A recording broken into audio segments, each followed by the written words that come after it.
entre el fort i el feble, entre el ric i el pobre, és la llibertat la que oprimeix i la llei la que allibera. Això deia el predicador catòlic Henri Lacordaire el 1848 en un famós sermó a Notre Dame, un dels considerats precursors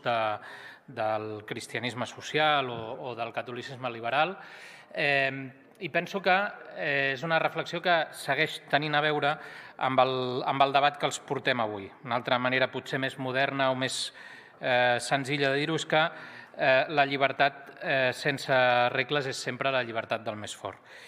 I de la mateixa manera que és cert, es pot afirmar, i crec que la història de la construcció de la Unió Europea així ho valida, que el comerç és un fort desincentiu dels conflictes armats, de les guerres, de la mateixa manera que les inversions estrangeres obren la possibilitat de desenvolupament social, econòmic i, en el fons, humà en aquells llocs que són receptors d'aquestes inversions. De la mateixa manera que tot això és cert, també és cert que quan això es produeix en relacions de desigualtat, quan això es produeix en contextos en què existeixen sistemes institucionals febles o afeblits per conflictes, es poden produir vulneracions greus dels drets humans, d'una banda, del dret internacional del treball, de l'altra, de les regulacions en matèria mediambiental a nivell internacional,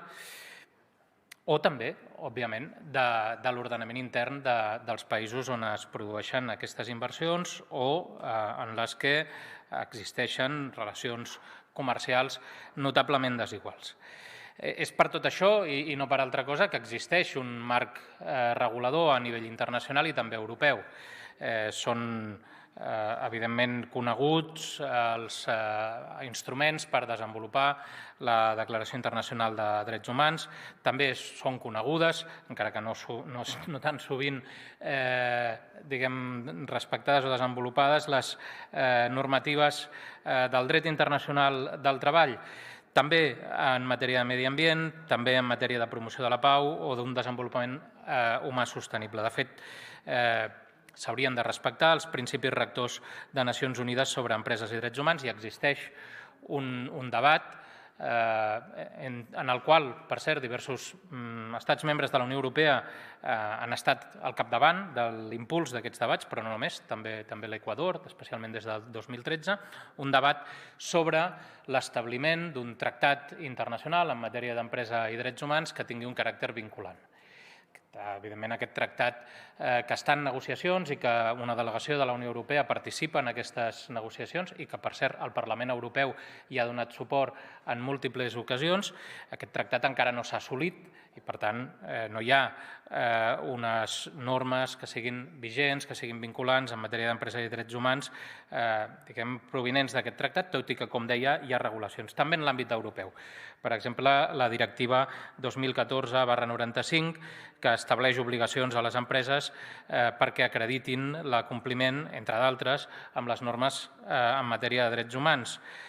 També les més recents regulacions sobre importació de determinats minerals, en concret 4, molt necessaris per determinades indústries de la societat del coneixement, que estan vigents des del gener del 2021.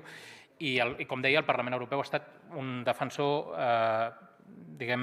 implacable d'aquesta regulació del comerç i de les inversions per tal de respectar els drets humans. I si volen alguns exemples d'estats membres, doncs França té disposicions en el seu ordenament intern en aquesta matèria, obligacions respecte a les seves empreses grans, en matèria que acreditin aquesta diligència, aquest acompliment amb aquests estàndards, i Dinamarca també ha regulat, en aquest cas, respecte al treball infantil, perquè també, lamentablement, tots som coneixedors que hi ha hagut grans empreses transnacionals que han estat acusades i sovint s'ha acreditat que s'havia usat treball infantil en la fabricació dels seus productes. També tenim antecedents en el nostre Parlament. La iniciativa que avui portem aquí, diversos grups, té antecedents en aquest Parlament. En primer lloc, hi va haver, fruit d'unes jornades de debat que van tenir seu en aquest Parlament, hi va haver un compromís de molts grups parlamentaris i també del govern que va assumir l'any 2016 la tasca de crear un centre català d'empresa i drets humans. 2016, fa 6 anys d'això. Per tant, som aquí, en part, com a constatació d'un fracàs. Els governs que des del 2016 fins ara havien mantingut, almenys retòricament, el seu compromís de crear aquest centre català d'empresa i drets humans, no ho han fet. I és de tothom conegut que es passaven la pilota al Departament d'Acció Exterior, amb el Departament d'Economia i viceversa. Però, malgrat tot, a nivell parlamentari hi va haver una resolució aprovada per unanimitat de tots els grups presents a la cambra l'any 2016 que es comprometia a aquesta creació del Centre Català d'Empresa i Drets Humans. El 2019 es va reiterar aquesta voluntat amb una altra resolució i el 2021 es va tornar a reiterar aquesta voluntat amb una altra resolució.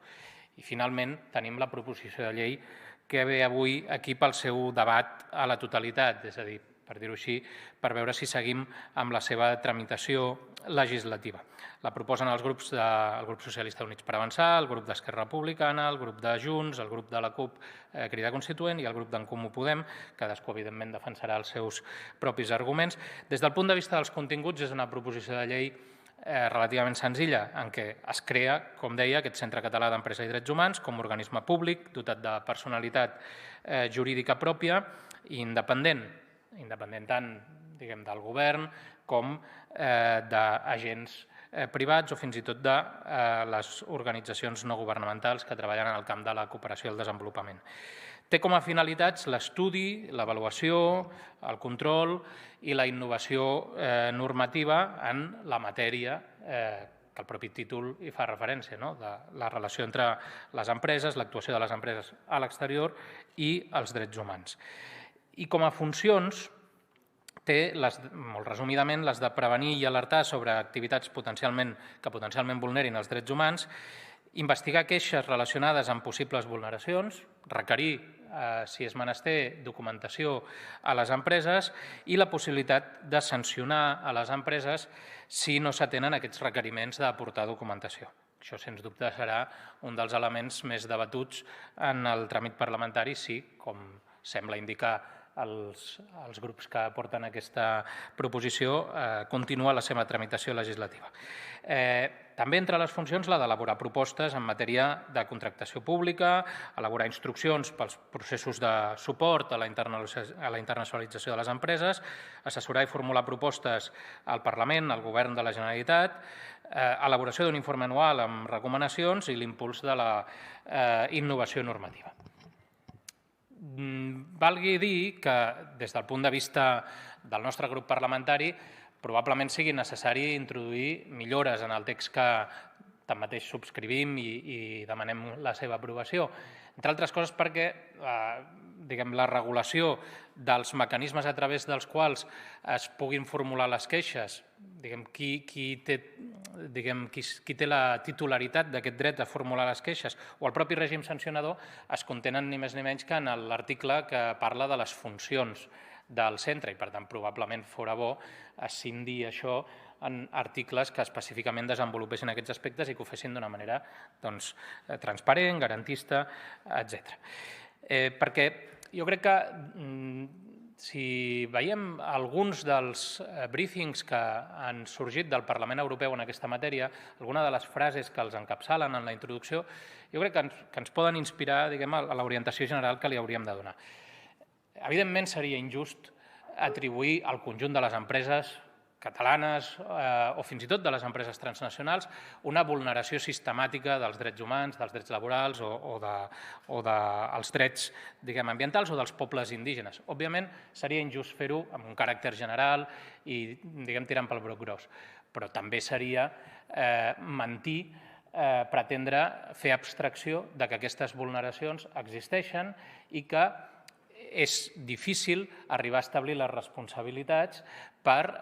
la manera en què, sobretot les empreses transnacionals, usen els marcs regulatoris més o menys febles o diferents a nivell dels ordenaments interns o internacionals per tal d'evadir aquestes responsabilitats i expulsar-les cap a empreses